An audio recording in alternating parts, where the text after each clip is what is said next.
प्रधानमंत्री ने दक्षिण अफ्रीका में इप्सा नेताओं की बैठक में लिया हिस्सा। दक्षिण अफ्रीकी राष्ट्रपति के साथ द्विपक्षीय सहयोग को लेकर भी की चर्चा। मुख्यमंत्री का कल दुमका दौरा। कमर्शियल पायलट ट्रेनिंग सेंटर समेत अन्य योजनाओं की देंगे सौगात। पर्यटन मंत्री ने माइनिंग टूरिज्म के लिए पर्यटकों को राज्य में किया आमंत्रित। भाजपा के प्रदेश अध्यक्ष बाबूलाल मरांडी ने ट्रांसफर पोस्टिंग को लेकर राज्य सरकार को घेरा। बोले, कुछ अधिकारी कानून के मुताबिक नहीं बल्कि मनमर्जी से चला रहे राज्य। और दुमका के हंसडीहा थाना क्षेत्र में संदेहास्पद परिस्थिति में एक ही परिवार के 4 लोगों की मौत। सरायकेला और गढ़वा में अलग अलग सड़क दुर्घटना में 4 की मौत।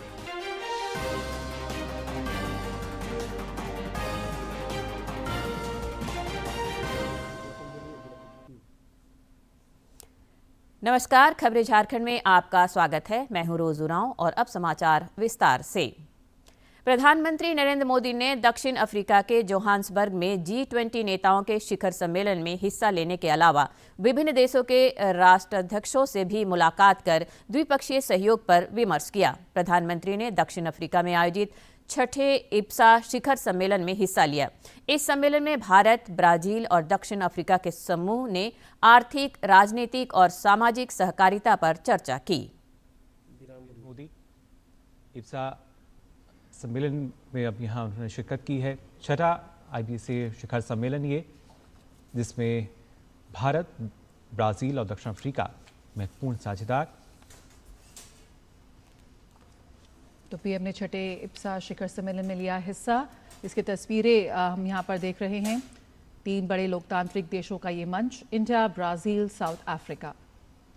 बिल्कुल, और ये तीनों देश न सिर्फ अगर देखा जाए विकासशील, बल्कि किस तरीके से बहुसांस्कृतिक और बहुभाषीय एक दूसरे पर किस तरीके से पारस्परिक निर्भरता को हम कम कर सकते हैं और उसके साथ साथ विकास को बढ़ावा दिया जा सकता है, इसको लेकर यहाँ नज़र आता है। क्योंकि यहाँ पर 3 अलग अलग मोर्चों पर माना जा रहा है कि जो कि बातचीत है वो जाहिर तौर पर हो सकती है।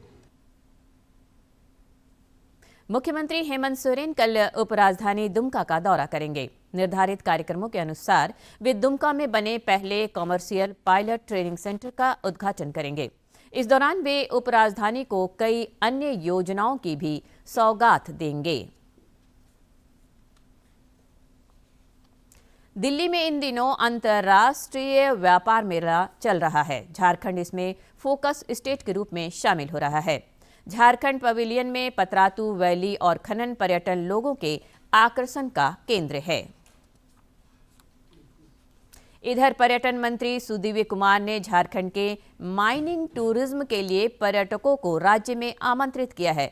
उन्होंने आज एक सोशल मीडिया पोस्ट में कहा कि माइनिंग टूरिज्म राज्य के पर्यटन विकास में एक मील का पत्थर साबित होगी। देश में झारखंड पहला ऐसा राज्य है जहां पर्यटक माइनिंग प्रक्रिया को नजदीक से अनुभव कर सकते हैं।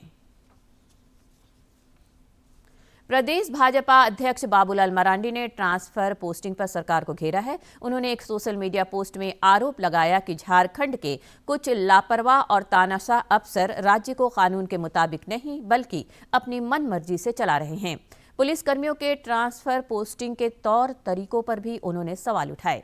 श्री मरांडी ने कहा कि छोटे कर्मचारियों की स्थिति तो इससे भी बदतर है। उनके प्रमोशन की फाइलें वर्षों तक विभागों की जटिल प्रक्रियाओं में फंसी रहती है। उन्होंने जोर देकर कहा कि राज्य में छोटे बड़े के दोहरे मापदंड और भेदभाव की प्रकृति पर रोक लगनी चाहिए। राज्य सरकार के निर्देश पर सभी जिलों में सरकार आपके द्वार कार्यक्रम के तहत सेवा का अधिकार सप्ताह मनाया जा रहा है, जो आगामी 28 नवंबर तक चलेगा।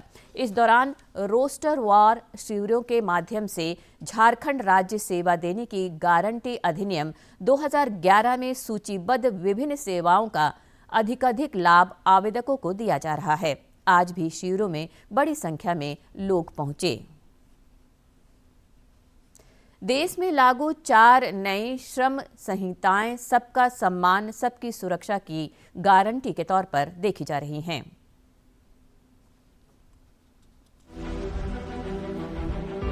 किसी की मेहनत से, किसी की सोच से, किसी के जोश से, किसी के प्रयास से और हर श्रमिक के योगदान से बन रहा है आत्मनिर्भर भारत। श्रमेव जयते आज देश का मंत्र बन रहा है। और इन 4 श्रम संहिताओं से हर श्रमिक होगा सशक्त और सुरक्षित। 29 पुराने कानूनों का संयोजन, हर श्रमिक को न्यूनतम वेतन और समय पर भुगतान का अधिकार, संवाद, स्थिरता और उद्योगों में विकास का संतुलन, हर श्रमिक के जीवन में सामाजिक सुरक्षा सुनिश्चित, हर कार्य स्थल पर सुरक्षा और समान अवसर। नई श्रम संहिता सिर्फ कानून नहीं है, ये है लेबर रिफॉर्म्स, आत्मनिर्भर भारत के लिए। नई श्रम संहिताओं का झारखंड में भी व्यापक स्वागत हो रहा है। श्रमिकों ने इस ऐतिहासिक पहल की सराहना की है। राजधानी रांची के कामगार और समाज सेवियों ने श्रम संहिताओं की प्रशंसा करते हुए इसे समय की मांग बताया। जो कानून था उसमें कुछ प्रॉब्लम था, अभी जो नया कानून आया है वो तो बहुत बढ़िया लग रहा है। आज बढ़िया प्रोग्रेस करेगा ही आगे चल के। इसमें मजदूरों को भी बहुत फायदा होगा, फायदा बहुत सारे होंगे, रोजगार मिलेगा, मेडिकल का सुविधा मिलेगा, सब कुछ मिलेगा। लेबर लोग के लिए बहुत सुरक्षा है सर।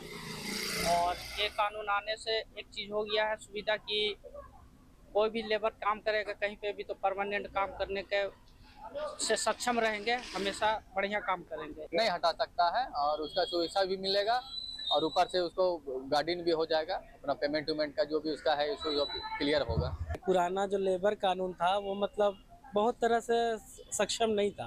अभी जो नया जो पास हुआ है बहुत अच्छा कानून है, जिसमें लेबर लोग को भत्ता मिलेगा, रोजगार मिलेगा, प्लस उचित मूल्य मिलेगा उसका, और पूरा फैमिली को उसका सुरक्षा मिलेगा, बीमा मिलेगा, सब तरह से बहुत बेहतर कानून बना है। अब जो हो गया है कानून वो बहुत बढ़िया बना दी है मोदी सरकार ने। अब इस कानून को आगे अगर लोग मानते हैं, और मानना ही पड़ेगा, क्योंकि इस कानून में बहुत फायदे हैं कि किसी तरह का कोई भी किसी को हटा नहीं सकता। लेबर जिसे काम में रख लिया तो जितने दिन के लिए समय में रखा है उतने समय तक इसको रखना ही पड़ेगा। झारखंड हाई कोर्ट ने सभी जिलों के जिला विधिक सेवा प्राधिकार DLSA को जेलों का औचक निरीक्षण करने का आदेश दिया है। मुख्य न्यायाधीश तरलोक सिंह चौहान और न्यायाधीश राजेश शंकर की खंडपीठ ने रांची स्थित बिरसा मुंडा सेंट्रल जेल की खराब स्थिति पर संज्ञान लेते हुए यह आदेश जारी किया। कोर्ट ने कहा कि जेलों में प्रतिबंधित चीजें मुहैया कराई जा रही हैं, जिसे रोकने के लिए औचक निरीक्षण जरूरी है। रांची नगर निगम ने ठेकेदारों की मनमानी के खिलाफ बड़े कदम उठाए हैं। नगर निगम की ओर से अब शनिवार, रविवार और सरकारी छुट्टियों के दिन नगर निगम क्षेत्र में पार्क किए गए वाहन धारकों से 50% राशि ही ली जाएगी। और ज्यादा जानकारी दे रहे हैं हमारे सहयोगी। निगम ठेकेदारों की मनमानी के खिलाफ सख्त नजर आ रही है और इसी के तहत रांची नगर निगम ने राजधानी वासियों को राहत देने के तहत एक निर्णय लिया है। निर्णय यह है कि शनिवार, रविवार और सरकारी छुट्टियों के दिन खास करके नगर निगम के जो पार्किंग स्थल हैं वहां अगर कोई अपनी गाड़ी या वाहन को पार्क करते हैं तो वैसी परिस्थिति में आधा शुल्क लिया जाएगा। इसके अतिरिक्त अगर बात करें तो अगर कोई वाहन 10 मिनट तक खड़े रहते हैं तो वैसी परिस्थिति में वाहन के मालिक से इसका शुल्क नहीं लिया जाएगा। और इसके अलावा नगर निगम ने स्पष्ट कहा है कि जहां जहां भी नगर निगम के पार्किंग स्थल हैं वहां पे बड़े बड़े बैनर और पोस्टर्स लगाए जाएं ताकि आम नागरिकों को ये जानकारी मिल सके कि इस तरह के प्रावधान किए गए हैं। और इसके अतिरिक्त अगर कोई ठेकेदार फिर भी मनमानी करते हैं तो वैसे परिस्थिति में एक संपर्क सूत्र जारी किया गया है जिस पर आम नागरिक शिकायत दर्ज करवा सकते हैं। सहयोगी सौरभ कुमार के साथ मैं प्रणय प्रबोध, DD। दुमका के हंसडीहा थाना क्षेत्र अंतर्गत बरदेही गांव में संदिग्ध परिस्थितियों में एक ही परिवार के 4 लोगों के शव बरामद किए गए हैं। एक शख्स का शव घर से बाहर एक खेत से बरामद हुआ है, जबकि उसकी पत्नी और 2 बच्चों का शव घर से मिला है। पुलिस मामले की छानबीन कर रही है। पुलिस अधीक्षक पीतांबर सिंह खैरवार ने घटनास्थल का दौरा कर मामले की जानकारी ली। उन्होंने कहा कि पुलिस हर बिंदु पर जांच कर रही है।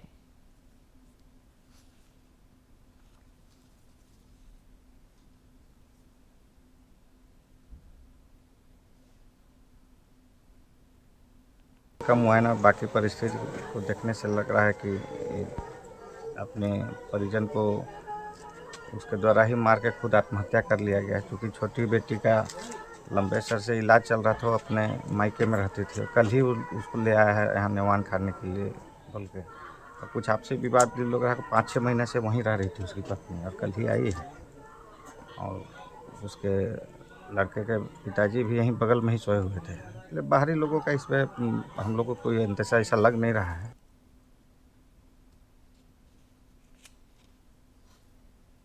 सरायकेला खरसावां जिले के कांडरा थाना क्षेत्र में आज सुबह सड़क हादसे में एक ही परिवार के 2 सदस्यों की मौत हो गई, जबकि एक महिला गंभीर रूप से घायल हो गई। घटना के संबंध में बताया जा रहा है कि सड़क निर्माण कार्य में लगा एक हाईवा अचानक अनियंत्रित होकर एक घर पर पलट गया, जिसकी चपेट में ये लोग आ गए। घटना के बाद आक्रोशित ग्रामीणों ने मुआवजा की मांग की है।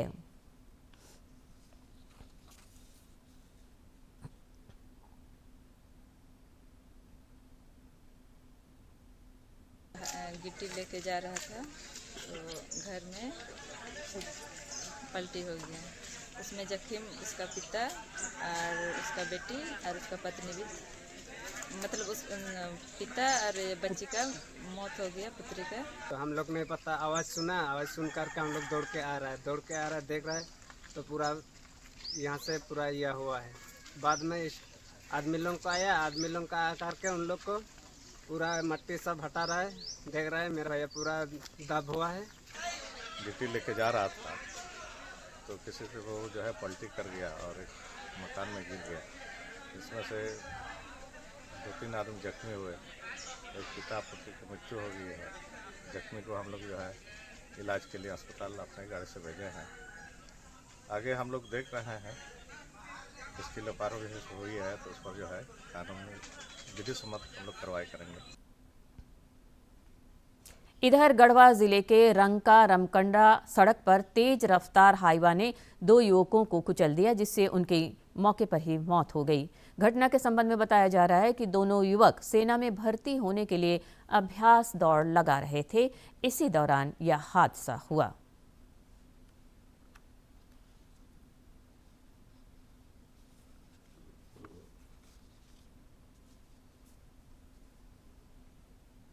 जमशेदपुर स्थित साकची थाना क्षेत्र में वन्य जीव अपराध नियंत्रण ब्यूरो की टीम ने छापेमारी कर समुद्री कोरल की तस्करी करने वाले गिरोह का भंडाफोड़ किया है।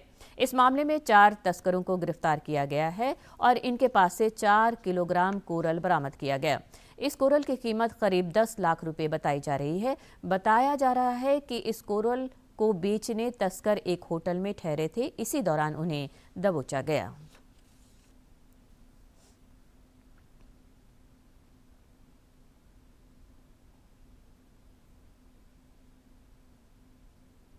तारीख को होटल विराट में हमारा छापामारी दल ने रेड किया और वहां से 4 लोगों को गिरफ्तार भी किया है और साथ में वाइल्ड लाइफ आर्टिकल भी सीज किया है। अयोध्या राम मंदिर में 25 नवंबर को होने वाले ध्वजारोहण समारोह को लेकर मंदिर परिसर में जबरदस्त उत्साह और भव्य तैयारियां देखने को मिल रही हैं। पूरे परिसर में विशेष साज सज्जा, सुरक्षा व्यवस्था और भक्तों के स्वागत के लिए व्यापक इंतजाम किए जा रहे हैं। उत्तर प्रदेश की टीम मौजूद है अयोध्या स्थित भगवान श्री राम के दिव्य और भव्य मंदिर में, जो नवनिर्मित है, जिसमें 25 तारीख को प्रधानमंत्री नरेंद्र मोदी धर्म ध्वजा फहराएंगे और इसके पूर्ण होने का कहीं न कहीं शंखनाद करेंगे। हमारे पीछे आप ठीक देख सकते हैं कि मंदिर का निर्माण कार्य लगभग पूरा हो चुका है। शिखर पर जहां पताका फहराई जानी है, वहां पर भी तेज रोशनी के साथ लोगों को जो है इस बात का उद्बोध कराया जा रहा है कि 25 तारीख को प्रधानमंत्री आकर के यहीं पर जो है ध्वजारोहण करेंगे। हमारे ठीक पीछे मंदिर के जो है इस वक्त यज्ञशाला में लगातार जो है उस ध्वज की पूजा अर्चना चल रही है। 5 दिनों तक चलने वाली इस पूजा अर्चना का अंतिम चरण होगा जब प्रधानमंत्री नरेंद्र मोदी उस ध्वज पताका के साथ भगवान श्री राम के चरणों में रख करके इसकी पूजा और अर्चना करेंगे।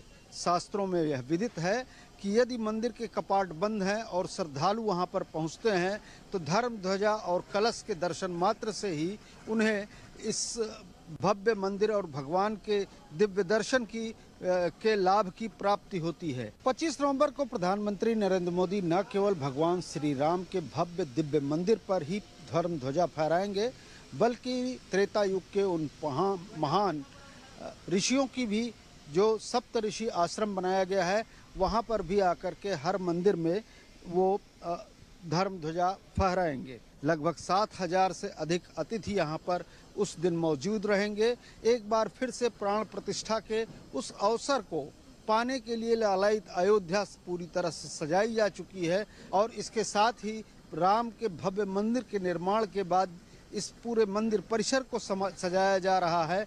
और सबसे खास बात यह है कि धर्म ध्वजा जिस दिन फहराई जा रही है उस दिन भगवान राम और सीता का विवाह भी हुआ था और उस विवाह के उस मुहूर्त में कहीं न कहीं जो है धर्म ध्वजा फहरा करके सनातन धर्म की जो एक दर्शन है वह सारी दुनिया को अनुप्राणित करे, इस कामना के साथ यहाँ पर लोग लगातार चले आ रहे हैं। कैमरामैन विवेक के साथ आशुतोष शुक्ला, डीडी न्यूज़, अयोध्या राम मंदिर परिसर। इफ्फी में आज तमिल फिल्म लॉकडाउन का विश्व प्रीमियर होगा। यह फिल्म पहली बार 56वें अंतर्राष्ट्रीय फिल्म महोत्सव गोवा में प्रदर्शित की जाएगी जो 20 से 28 नवंबर 2025 तक आयोजित हो रहा है।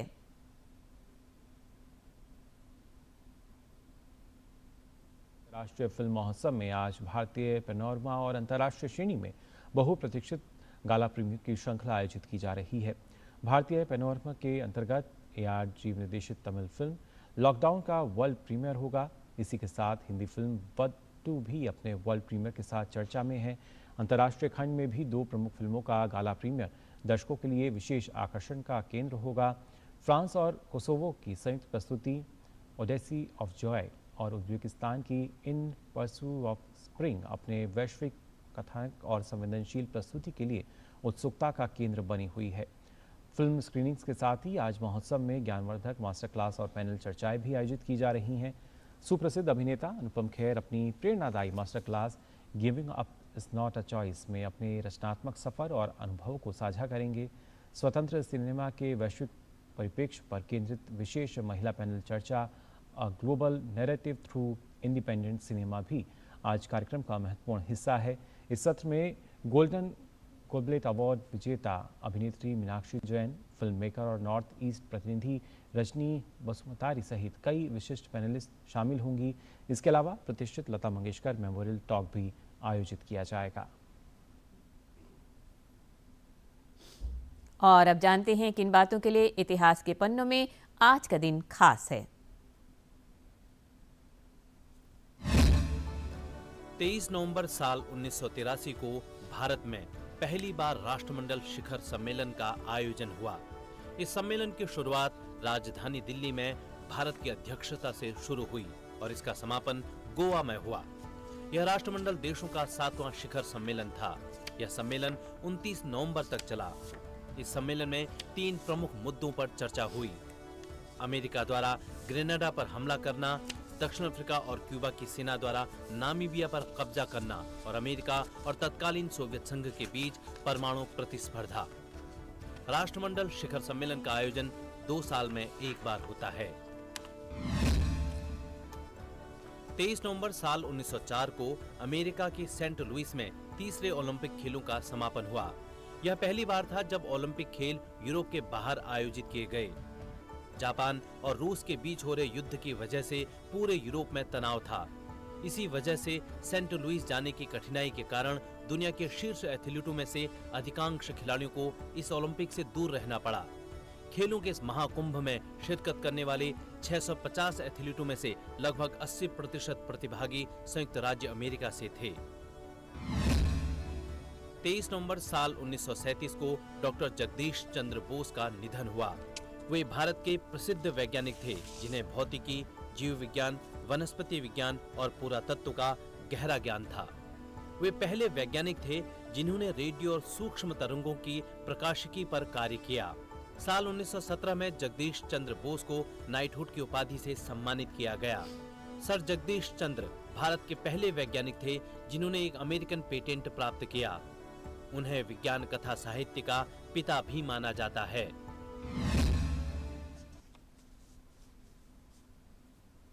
राज्य में फिलहाल ठंड से लोगों को थोड़ी राहत मिली हुई है। 2 दिनों के बाद हालांकि पारा नीचे की ओर जा सकता है।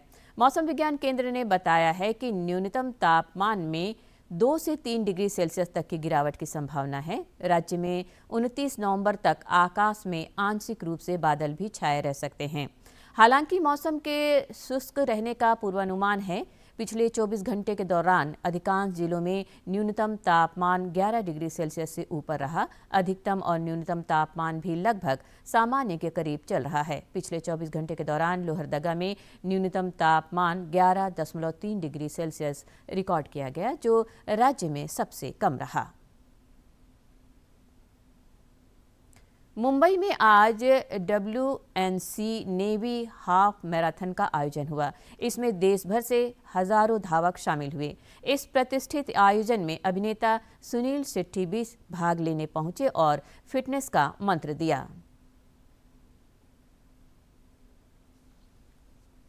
एडमिरल कृष्णा स्वामीनाथन ने WNC नेवी हाफ मैराथन को हरी झंडी दिखाई। इस दौरान फिल्म अभिनेता सुनील शेट्टी ने लोगों को फिटनेस के प्रति सचेत किया। उन्होंने कहा कि स्वास्थ्य ऐसी चीज है कि हमें रोज ही इसका ध्यान रखना चाहिए। एक ऐसी चीज़ है जो डेली की ज़रूरत है। हफ्ते में 6 दिन तो होना चाहिए रनिंग या फिटनेस अपने ज़िंदगी में। और उसके अलावा ऐसे इवेंट से क्या हो जाता है, इंसान एक साथ आ जाता है, एकजुट के अच्छी चीज़ें करते हैं। तो जब स्पेशली नेवी ऐसे मैराथन्स ऑर्गेनाइज करती है, उसके पीछे बहुत सारा वेट है, बहुत सारा प्यार है। नई दिल्ली में अंतर्राष्ट्रीय व्यापार मेला लोगों के आकर्षण का केंद्र बना हुआ है। इस मेले में हर रोज बड़ी संख्या में आगंतुक पहुंच रहे हैं। में चल रहे 44वें भारत अंतर्राष्ट्रीय व्यापार मेले में काफी संख्या में हर दिन दर्शक पहुंच रहे हैं। लोग यहां जमकर खरीदारी भी कर रहे हैं। अंतर्राष्ट्रीय व्यापार मेले में लद्दाख के उत्पाद भी देखे जा सकते हैं। निखिल जी हमारे साथ हैं। सर, क्या हाथ में ले रखा है आपने? सर, ये लद्दाख की संजीवनी बूटी है। इसका नाम है सी बकथॉर्न। और सी बकथॉर्न जाना जाता है अपनी हाई ऑरैक वैल्यू के लिए, यानी हाई एंटीऑक्सीडेंट वैल्यू के लिए। कहा जाता है कि इसमें सेब में 100 ग्राम में 2500 ऑरैक पॉइंट्स होते हैं, अनार में 5000 पॉइंट्स होते हैं और सी बकथॉर्न के अंदर 1.25 लाख पॉइंट्स तक पाए जाते हैं। यानी हम ये कह सकते हैं कि 10 ml सी बकथॉर्न का आपको आधा किलो सेब के बराबर का एंटीऑक्सीडेंट दे सकता है। और इस प्रकार के मौसम में जहाँ पे प्रदूषण इतना ज़्यादा हो रहा है, तो जो ऑक्सीडेंट्स बॉडी में जा कर के डैमेज कर रहे हैं, जो फ्री रेडिकल प्रोड्यूस कर रहे हैं, ऐसे में लोगों को ज़रूरत है हाई एंटीऑक्सीडेंट फूड्स को कंज्यूम करने की। और उसमें सी बकथॉर्न अपने आप में एक बहुत कन्वीनियंट सोर्स बन जाता है लोगों को एंटीऑक्सीडेंट देने का। लगता है किस तरह का रुझान मिल रहा है लोगों का यहाँ पर? हम ट्रेड फेयर में 2 साल पहले से आना शुरू करे थे और 2 साल पहले और पिछले साल तक बहुत ज़्यादा अवेयरनेस नहीं थी, लेकिन जो लोग आते थे वो सुन के एक्साइटेड ज़रूर होते थे। मगर इस साल लोगों में उत्साह कुछ अलग ही देखने को मिल रहा है। लोगों में जागरूकता है, लोग पहले से सी बकथॉर्न के बारे में जान रहे हैं। मेले में काफ़ी संख्या में हर्बल प्रोडक्ट भी देखने को मिल रहे हैं। यहाँ जो महिलाएं हैं काफ़ी खरीदारी करती नजर आ रही हैं। सौंदर्य प्रसाधनों पे काफ़ी भीड़ है। अंगद जी लेकर आए हैं, बात करते हैं। किस तरह का उत्पाद लेकर आए हैं? हाँ जी, हमारा ये हर्बल ब्रांड कलेक्शन जो हम 30 साल से 40 साल से अपने ब्रांड चला रहे हैं, हम यहाँ लाते हैं और हमें बहुत अच्छा रिस्पांस मिलता है। लोगों से सबसे प्यार मिलता है और हम ऐसे ही प्रमोट करते रहे, यही हमारी आशा है हमेशा आते रहे। महिलाओं का किस तरह का रुझान है, क्योंकि वो सौंदर्य प्रसाधन? बिल्कुल, महिलाएं इंटरेस्टेड हो रही हैं और जो GST कम हुआ है उससे भी हमें बड़ा लाभ मिला है। शैम्पू पे जो GST कम हुआ है उससे हमें काफ़ी राहत मिली है और सारे और पावर बढ़ रही है खरीदने की। मेले में रोजाना सांस्कृतिक कार्यक्रमों का भी आयोजन हो रहा है। मध्य प्रदेश ने भी अपना राज्य दिवस समारोह मनाया। इसमें कलाकारों ने रंगारंग सांस्कृतिक कार्यक्रम पेश किए। कैमरामैन आनंद कुमार और श्रीनिवास के साथ गिरीश निशाना, डीडी न्यूज, दिल्ली। अंत में मुख्य समाचार एक बार फिर। प्रधानमंत्री ने दक्षिण अफ्रीका में इप्सा नेताओं की बैठक में लिया हिस्सा। दक्षिण अफ्रीकी राष्ट्रपति के साथ द्विपक्षीय सहयोग को लेकर भी की चर्चा।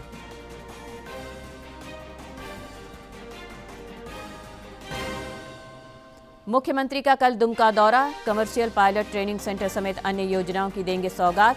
पर्यटन मंत्री ने माइनिंग टूरिज्म के लिए पर्यटकों को राज्य में किया आमंत्रित। भाजपा के प्रदेश अध्यक्ष बाबूलाल मरांडी ने ट्रांसफर पोस्टिंग को लेकर राज्य सरकार को घेरा। बोले, कुछ अधिकारी कानून के मुताबिक नहीं बल्कि मनमर्जी से चला रहे राज्य। और दुमका के हंसडीहा थाना क्षेत्र में संदेहास्पद परिस्थिति में एक ही परिवार के 4 लोगों की मौत। सरायकेला और गढ़वा में अलग अलग सड़क दुर्घटना में 4 लोगों की मौत।